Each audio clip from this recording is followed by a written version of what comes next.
todos y bienvenidos. Continuando con la idea que quedó al último del video anterior, me gustaría hablar de una proyección. Y antes de dar la definición, me gustaría hacer un ejercicio mental con ustedes. Imaginarnos que yo tengo aquí una fuente de luz, digamos que corre en esta dirección. Tengo este vector U y el vector U proyecta una sombra en este vector negro V. Esta sombra la dibujo de color azul. ¿Sí? La característica que tiene esta fuente de luz es que me va a generar un ángulo de 90 grados entre la línea que proyecta la sombra y el vector. Eso es una proyección, ¿de acuerdo? Lo cual tiene mucho sentido, el nombre proyección tiene mucho sentido ya que se proyecta de alguna manera el vector sobre otro vector. ¿Sí? Entonces, la sombra del vector U rojo, que es esta sombra azul, sobre el vector V, a eso se le llama la proyección de U en V, ¿de acuerdo? Bien, entonces, esta es la esencia de una proyección, es muy útil. En el video anterior vimos cómo sacar este vector de aquí, que no es más que una resta. Entonces, dicho esto, pasemos a la definición de proyección. Sean U y V dos vectores diferentes de cero, entonces la proyección de U sobre V se define como, esto se lee la proyección de U sobre V, se lee un poquito al revés porque primero lees lo que está arriba y después lo que está abajo, y es que en realidad tiene sentido, ¿no? Le puedes decir en realidad la sombra de U en V, ¿de acuerdo? Porque proyectas, generas esa sombra. Y esto es muy fácil de elaborar, es simplemente el producto punto entre dos vectores entre la magnitud de V y esto lo multiplicas por V, ¿de acuerdo? Al multiplicarlo, lo que tenemos aquí es un coeficiente escalar y nosotros sabemos que al multiplicar un coeficiente escalar por un vector nos va a quedar un vector y la proyección es un vector, ¿de acuerdo? Es el vector, digamos, sombra que queda. Entonces, la parte escalar de la proyección U.V entre la magnitud de V al cuadrado por V, aquí, bueno, este es el coeficiente escalar y esta es la parte vectorial. Finalmente, si ustedes se fijan, al multiplicar un escalar por un vector obtenemos otro vector con la misma dirección. Si ustedes pueden ver aquí, la proyección tiene la misma dirección que V, por lo tanto tiene que ser un múltiplo. Tiene que ser un múltiplo de V y va a tener la misma dirección, el mismo ángulo. Si nosotros dibujáramos un ángulo aquí, sería exactamente el mismo entre los dos. Entonces la proyección siempre es un múltiplo del vector en donde se está proyectando. Bien, esto se conoce como la componente U en la dirección V, ¿de acuerdo? Lo cual también tiene mucho sentido, ¿no? Finalmente toda la construcción de los vectores, son componentes en X, tiene una componente en X y una componente en Y. Si nuestro vector no tiene ninguna componente Y, simplemente va a descansar sobre el eje de las X. Bien, observe que V entre la magnitud de V es un vector unitario. ¿Sí? Eso lo vimos en el video pasado en la dirección de V. Bien, entonces, observación. Recordando que el coseno de phi es igual al producto punto de U por V entre las magnitudes de U y V, se deduce que V y la proyección V de U tienen la misma dirección si U.V es mayor que 0, o direcciones exactamente opuestas si U.V es menor que 0, ¿de acuerdo? Y eso lo podemos ver aquí. Aquí tenemos el caso donde U.V es mayor que 0, y es verdad, la dirección del vector azul, que es la proyección, tiene la misma dirección que V. Por otro lado, si nuestro vector U apunta hacia el otro lado, hacia otra parte, y el ángulo es mayor que 90 grados o es mayor que pi medios, entonces vamos a tener que la proyección tiene que apuntar naturalmente hacia el lado opuesto de donde apunta V, ¿de acuerdo? Bien. Y este es el caso donde el producto punto es mayor que 0. Entonces el producto punto también nos da información valiosa. Una pregunta es, si el producto punto es igual con 0, bueno, si el producto punto es igual con 0, el vector U es ortogonal y la proyección, bueno, simplemente va a ser 0, ¿de acuerdo?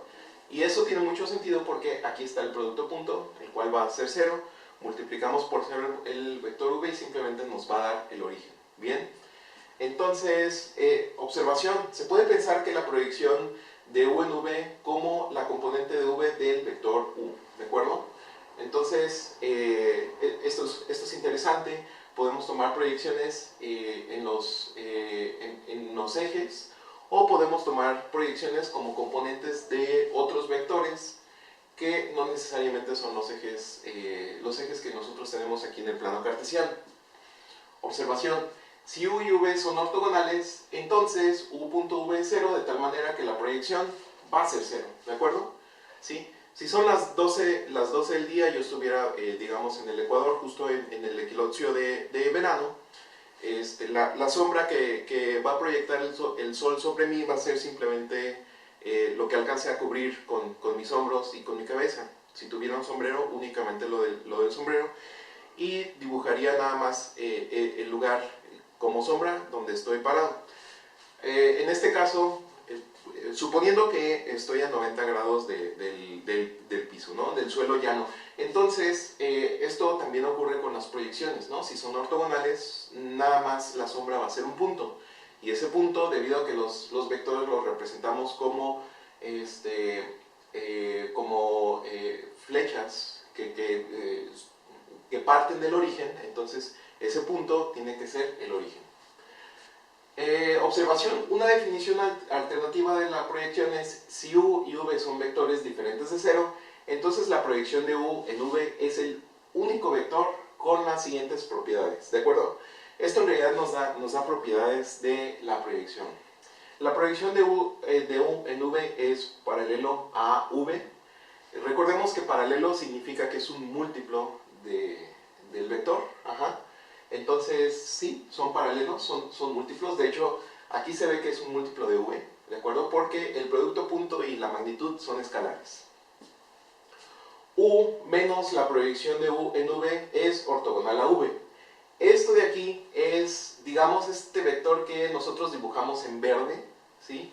Esta parte que tenemos nosotros aquí va a ser muy útil posteriormente, debido a que el vector u es simplemente, pues, la resta de estos vectores, ya lo sabemos, y de hecho comprobarlo es extremadamente sencillo. Los resta uno y queda simplemente el vector u, ¿de acuerdo? Entonces, esta es la segunda propiedad que cumple, y esto se vio en el video pasado, donde nosotros calculamos w, ¿sí? W es exactamente este vector. Bien.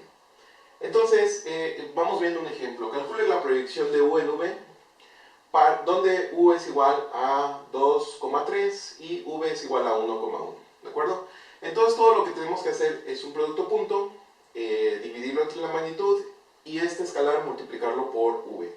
Esto es equivalente, si nosotros calculamos el producto punto sale 5 y la magnitud al cuadrado sale 2, ¿de acuerdo? Entonces, esto es simplemente 5 medios por 1 en la dirección y, o en la componente y 5 medios por 1 en la dirección j. Bien, entonces aquí tenemos una ilustración donde la proyección la tenemos en azul. Este es el vector v y este es nuestro vector u. Recordemos que si u es más extenso que v, entonces la proyección va a ser una prolongación del vector v, pero finalmente sigue siendo un vector paralelo o un múltiplo de v. Definición: los vectores de la forma a, b y c, es decir, son vectores que tienen tres componentes, constituyen el espacio R3, ¿de acuerdo? Entonces, lo que está sucediendo con esta definición es que estamos pasando de R2 a R3 y vamos a comenzar a generalizar los resultados de los vectores que tenemos para R2 hacia R3. Algunos se van a conservar intactos, otros van a cambiar ligeramente por la propia naturaleza de R3. Teorema: sean P y Q dos vectores, entonces la distancia entre P y Q está dada por... esto se puede ver como una generalización del teorema de Pitágoras, pero en realidad es usar el teorema de Pitágoras dos veces. Entonces sería x1 menos x2 al cuadrado más y1 menos y2 al cuadrado más z1 menos z2 al cuadrado, ¿sí? Vamos aplicando esto por medio del siguiente ejemplo. Encuentre la distancia entre los puntos 3, menos 1, 6 y menos 2, 3, 5. Aquí aplicamos directamente, hacemos la resta de los primeros componentes de cada uno de estas tríada de coordenadas. Lo elevamos al cuadrado y obtenemos que la distancia entre los puntos es simplemente la raíz cuadrada de 42. ¿De acuerdo? Entonces vamos viendo cómo es la suma de vectores y la multiplicación por un escalar. Y definición sea u igual a x1, y1, z1 y v igual a x2, y2, z2. Alfa es un escalar que pertenece a los reales, entonces la suma de los vectores no es más que un análogo de la suma en dos dimensiones, es decir, vamos a sumar cada una de las coordenadas y la suma de vectores es un vector.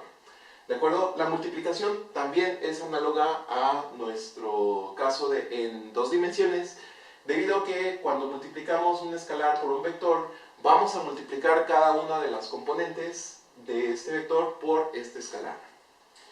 Bien, lo que no se conserva de R2 es la dirección. Recordemos que la dirección en R2 es simplemente un ángulo con respecto al eje de las X. Bien, en R3, si siguiéramos con esa definición, todos los vectores que están en un cono alrededor del eje de las X tienen el mismo ángulo. ¿De acuerdo? Entonces, un ángulo con respecto al eje de las X no define el vector de manera única, ¿sí? Entonces necesitamos definir de alguna manera la dirección, porque recordemos que las dos componentes más importantes de un vector son su magnitud y su dirección. Bien, entonces la dirección de un vector v en R3 se define como el vector unitario, el cual es el vector v entre su magnitud. ¿De acuerdo? Entonces se normalizó ese vector. Lo que tenemos aquí es que tenemos este vector v, y en realidad el v tiene un ángulo con respecto a los tres ejes, que son los ejes x, y, z. Bien, eso nos hace pasar a la siguiente definición. Ya tenemos la dirección.